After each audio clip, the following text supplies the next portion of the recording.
धुळे जिल्हा परिषदेची विशेष सर्वसाधारण सभा खेळीमेळीच्या वातावरणात संपन्न।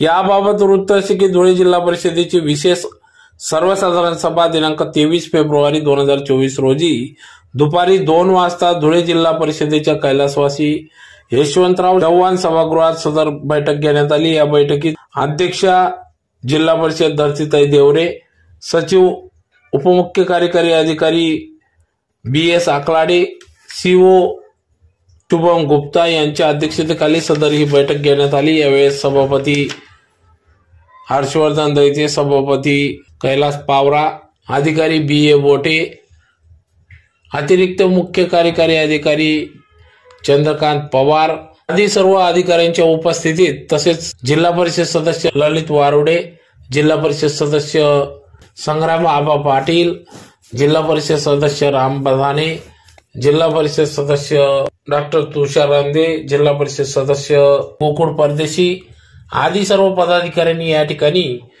विविध प्रश्न उपस्थित करत सदर या सर्वसाधारण सभेत आपले प्रश्न उपस्थित केले।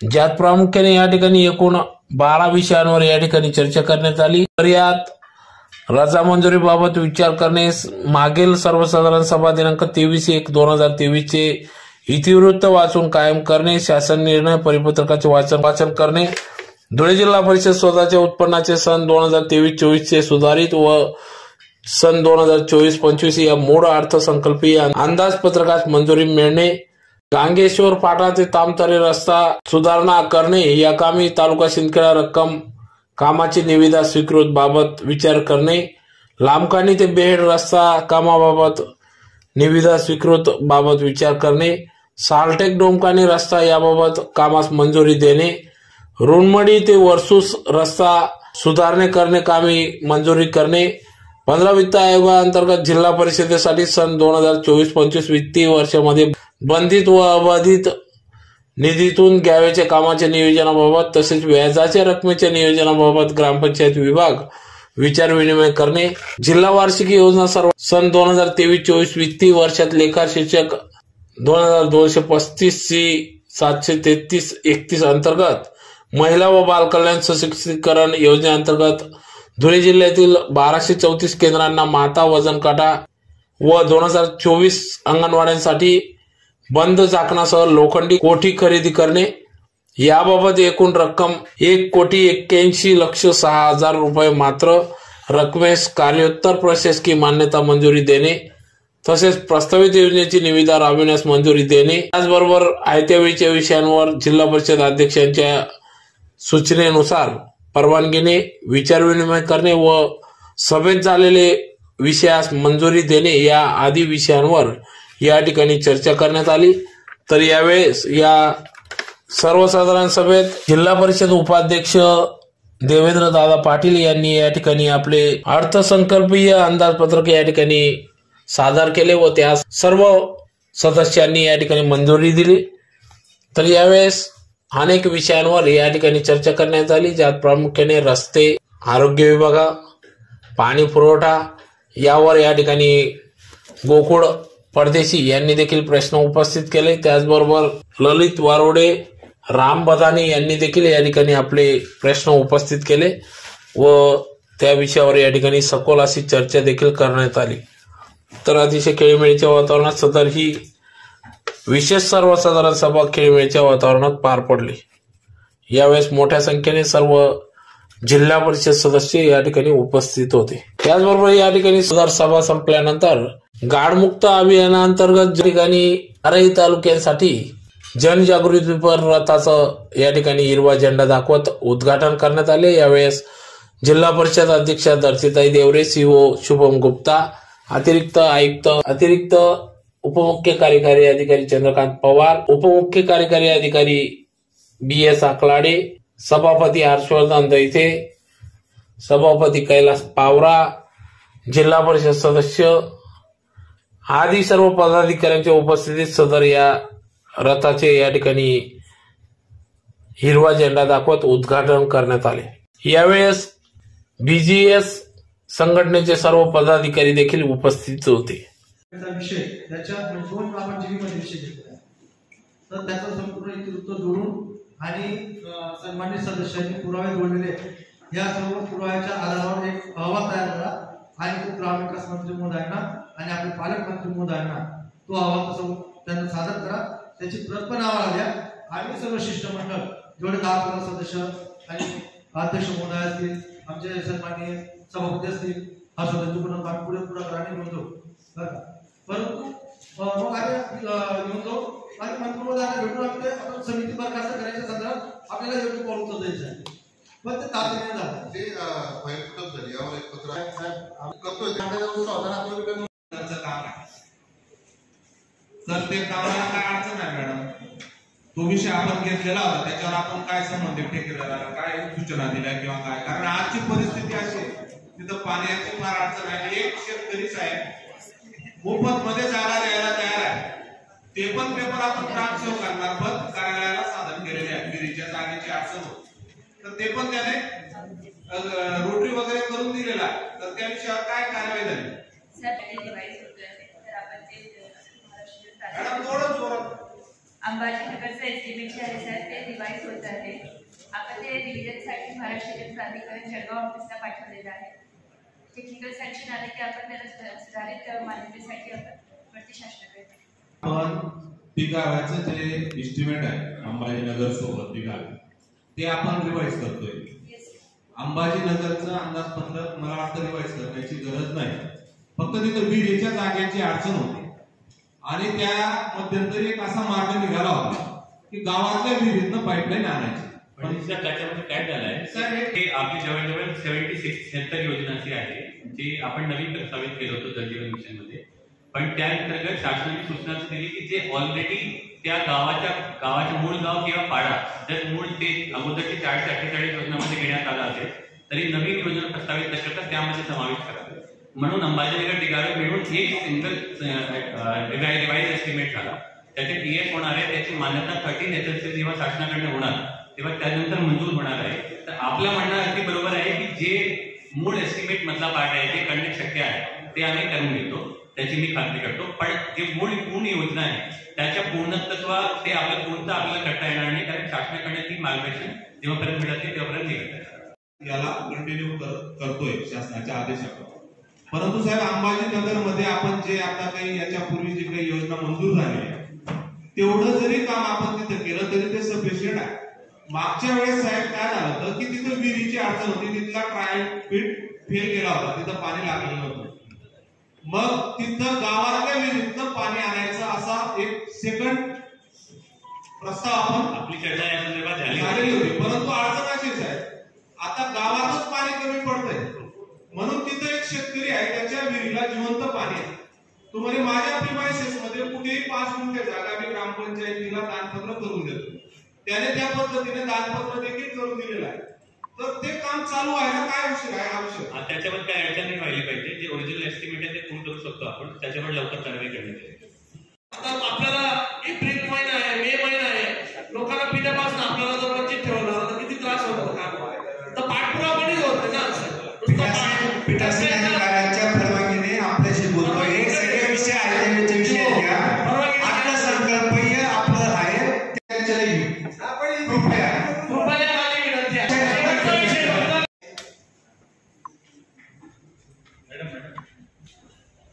मध्ये कासाऱ्याच्या जल जीवन मिशन योजनेचं अंदाजपत्रक रिवाइज करण्यासाठी आपण पाठवलेलं होतं, तो विषय मागच्या मीटिंग मध्ये पण झाला होता, तर त्याची काय परिस्थिती, तो काय समस्या? कार्यालय जळगाव त्याच्याकडे सादर केलेले आहे, त्याच्याकडून अजून तांत्रिक मान्यता प्राप्त झालेली नाही, ते प्रोसेसमध्ये झुकून ठेवतात। या ठिकाणी आया बहिणी म्हणून बोलत नाही, डिलिव्हरी बाहेर केली जाते। माझी विनंती सीओ साहेब एकच आहे, तुम्ही या माझ्या गावी एकदा पाहिले, दुसऱ्यांदा बघा। डाळ गुजरातच्या सरहद्दवरचं गाव, आमच्या गरिबांचं गाव, आदिवासींचं गाव जाणून बुजून दुर्लक्ष केलं जातंय। मागे साहेब तुम्हाला काय बोललो मी, तुम्ही या तिथं त्या ठिकाणी आपण पाण्याची व्यवस्था करून देणार आहे, त्याच्यानंतर जी इमारत आहे तिथं साफसफाई करून तिथं कॉल टाकता येतील ना। आज आता मी साहेब मी मगाशीच बोलणार होतो, पण नाझीर मला तर काय विषय अनेक समस्या आहेत, सोमवारी साहेबांना पाठवू. नाही दादा, त्यांनी मागच्या वेळेस सांगितलं तर काय गेलं ते 3-2 महिन्यामध्ये. सर्व विभाग तसेच पत्रकार बंधू, प्रिंट मीडिया, डिजिटल मीडिया, मी यांच्या मनापासून स्वागत करतो. आज आपल्या सगळ्यांच्या आशीर्वादाने माझ्या चौथ्यांदा धुळे जिल्हा परिषदेचा अर्थसंकल्प सादर करण्याची वेळ आली, याचा मला मनस्वी आनंद आहे.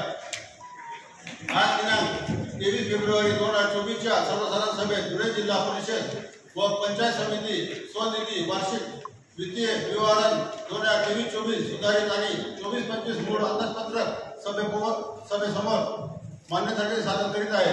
अर्थसंकल्पाचा उद्देश आजचा अर्थसंकल्प मुख्यत्वे 4 आधारस्तंभांना नजरेसमोर ठेवून सादर करतो. पहिला म्हणजे सामाजिक वंचित घटक जसे की मागासवर्गीय आणि आदिवासी बांधव, अपंग, दिव्यांग बंधू भगिनी. दुसरं आपल्या सर्वांचे अन्नदाता शेतकरी वर्ग. तिसरं आपल्या सर्वांचे जिजाऊ लक्ष्मीबाई, सावित्री, रमाई म्हणजेच आपल्या माता भगिनींच्या जीवनमानासाठी केलेली तरतूद. आणि चौथं माझ्यासाठी सर्वात महत्त्वाचे असणारे आपल्या देशाचे सोनेरी भवितव्य म्हणजे आपल्या अंगणवाडी शाळांतील विद्यार्थी. या 4 घटकांचे जीवनमान उंचावे यासाठी प्रयत्न केला आहे. त्याचबरोबर या 4ही घटकांचे आरोग्य जपले जावे म्हणून आरोग्यविषयी सुविधा यांच्यावर भर दिला आहे. व धुळे जिल्ह्याच्या एकूण विकास कामे जसे रस्ते, विविध शाळा, दवाखाने यांच्या दुरुस्ती त्यांना देखील आजच्या अर्थसंकल्पात महत्त्वाचे स्थान दिले आहे. सन 2024-25 मूळ अर्थसंकल्पाकडे जाण्यापूर्वी सन 23-24 सुधारित अंदाजपत्रकामधील तरतूद व त्यात अनुषंगाने सुधारणा आधी थोडक्यात सांगतो. सन 23-24 सुधारित अंदाजपत्रकाप्रमाणे एकूण महसुली जमा 19,04,03,052 तर महसुली खर्च 19,52,58,000 आहे आणि भांडवली जमा 84,53,53,00,000 आहे. तरी भांडवली खर्च 84,12,12,261 असा आहे.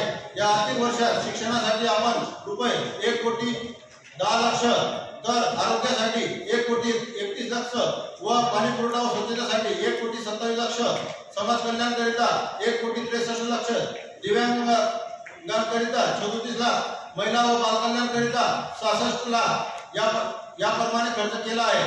रस्ते विकास कार्यक्रमासाठी रुपये 3,07,00,000 मंजूर करण्यात येत असून मार्च 2024 पर्यंत हा खर्च पूर्ण करणार आहे. तसेच जिल्हा परिषद सन 24-25 मूळ अंदाजपत्रक व सन 24-25 वित्तीय वर्ष अपेक्षित महसुली जमा 14,09,01,000 राहील असे अनुमान आहे. वरील बहुतांश बाबींचे अनुदान वितरण त्यामुळे जमा रकमेत त्या वर्षात वाढ अथवा घट होण्याची शक्यता आहे. त्यानुसार 20% मागासवर्गीयांच्या कल्याणाकरिता मागील अनुषंगासह तरतूद करण्यात आली आहे. रुपये 1,65,00,000 5% दिव्यांग कल्याण, रुपये 40,00,000 असे एकूण 2,05,00,000 समाज कल्याण विभागासाठी, 10% महिला व बालकल्याण योजनाकरिता मागील अनुषंगासह 1,09,00,000 20% पाणी पुरवठा व स्वच्छता 1,29,00,000 राखून ठेवण्यात आले आहे. तसेच ग्रामविकास व पंचायत राज विभागाकडील दिनांक 1/2/2020 शासन निर्णयानुसार शिक्षण विभागासाठी 5% नुसार प्राथमिक शाळांना देखभाल व दुरुस्ती इतर अनुषंगिक खर्चासाठी रुपये 1,10,00,000 राखून ठेवण्यात आले आहे. या सर्व विभागांकरिता त्यांनी देयक असणाऱ्या निकषापेक्षा जास्त तरतूद या अर्थसंकल्पात सादर केला आहे. शासन निकालानुसार करवायचा खर्च समाज कल्याण व दिव्य कल्याण 2,05,00,000, महिला व बाल कल्याण 1,09,00,000, पाणी पुरवठा व स्वच्छता देखभाल दुरुस्ती 1,29,00,000 एकूण 4,43,00,000. अत्यावश्यक करवायचा खर्च ठेव संगणक विमा 8,00,000, सार्वजनिक मालमत्तेचे प्रशिक्षण 2,08,00,000, पंचायत राज कार्यक्रम 7,40,00,000, परिवहन 3 कोटी एकूण 12,56,00,000 वगळता इतर विभागासाठी केलेली तरतूद. शिक्षण 1,10,00,000, सार्वजनिक आरोग्य 1,23,00,000, लहान पाटबंधारे 60,00,000, इतर कृषी कार्यक्रम 1,50,00,000, पशुसंवर्धन, दूध व्यवसाय, कुक्कुटपालन व इतर 1,60,00,000, 13 वनीकरे 3,00,000 असा एकूण 6,60,94,000. एकूण महसुली खर्च क 23,08,01,000 होणाऱ्या कोटे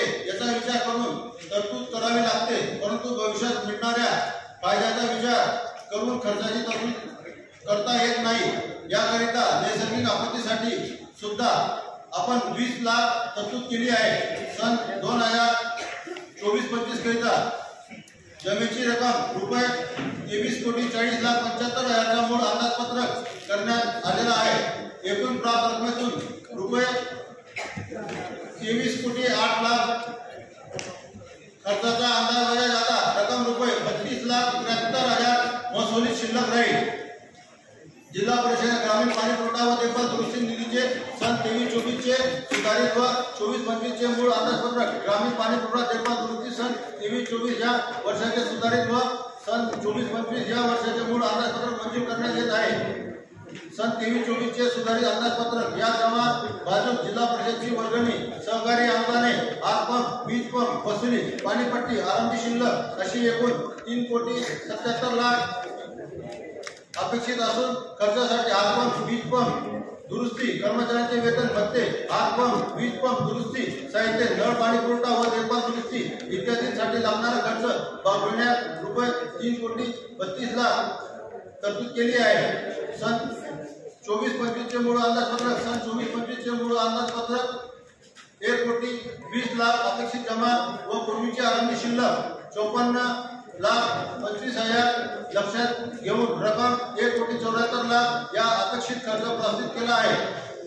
4. पंचायत समिती अंदाजपत्रक पंचायत समिती देखील त्यांच्या उत्पन्नात 10% महिला बाल कल्याण 20% समाज कल्याण व 5% अपंग साठी अर्थसंकल्प तरतूद केली आहे। सन 23-24 च्या सुधारित व 24-25 च्या मूळ अंदाजपत्रक वित्तीय वर्षात पंचायत समिती उत्पन्न जमा व खर्चाचा गोषवारा खालीलप्रमाणे 23-24 आरंभी शिल्लक 6,15,000 जमा 3,74,18,000 एकूण 3,80,033 खर्च 3,75,500 शिल्लक 4,61,000 2024-25 चे आरंभी शिल्लक 4,61,000 जमा 3,32,92,000 एकूण 3,17,53,000 खर्च 3,17,53,000 अखेरची शिल्लक 4,13,000।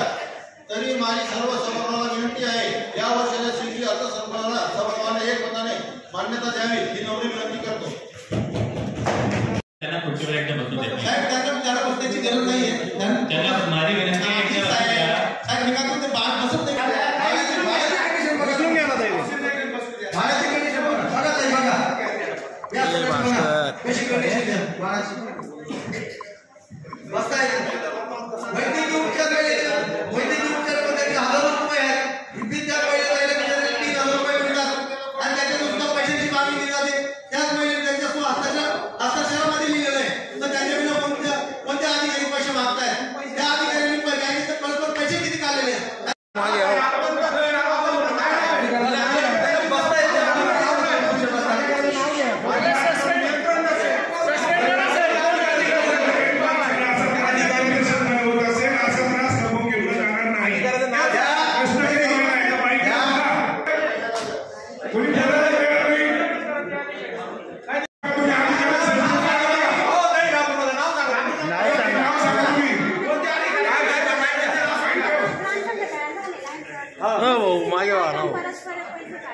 काय नाव आहे त्याचं नाव विजया सुरेश आहे ते महिला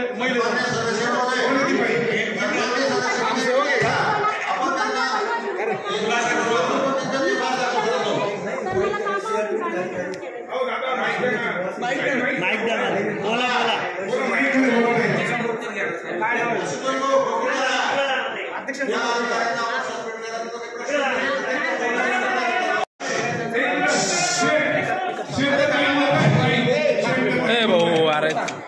वंदना सदाशिव माळे आहे।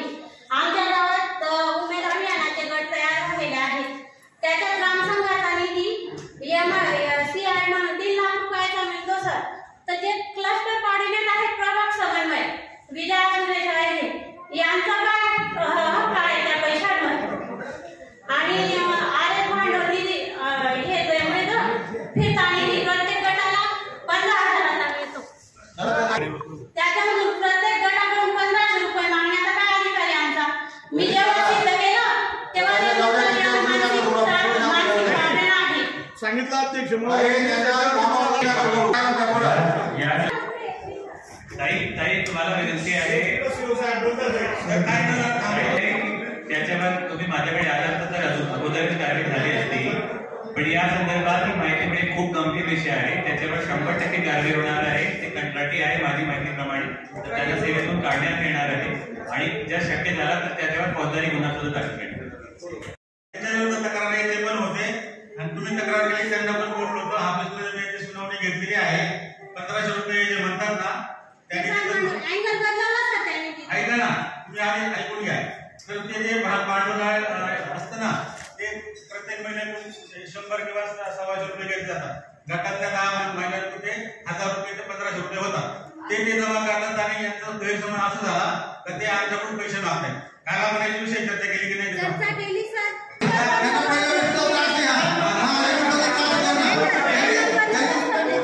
चुकीचं काम करू नका साहेब, माझं ऐका. तुम्ही तुमच्या माणसाला काम करू नका. त्यांनी काय पहिल्या वेळेस काय केली 10 दिवस असे म्हणून ते पोहोचले. आता करू नका. नाही तुम्ही निर्णय परिस्थिती अत्यंत घालावची. मी माझा 1 वर्षाचा जो मानधन आहे, माझं जे 1 वर्षाचं माझं मानधन आहे मी त्यांना आज जाहीर करतो. जे माझं काय 30-35 हजार रुपये असतील मानधन मी त्यांना देऊ इच्छितो. आज प्रकार पाहिला आपल्या डोळ्याने. अशा अनेक विभागांमध्ये आपल्या जिल्हा परिषदेचे जे काही ही कीड लागलेली आहे, ही कीड आपण लवकरच दुरुस्त करा, अन्यथा ही जिल्हा परिषद परत एकदा भास्कर वाघांसारखे नावारूपाला येणार नाही एवढी काळजी घ्या. आपल्या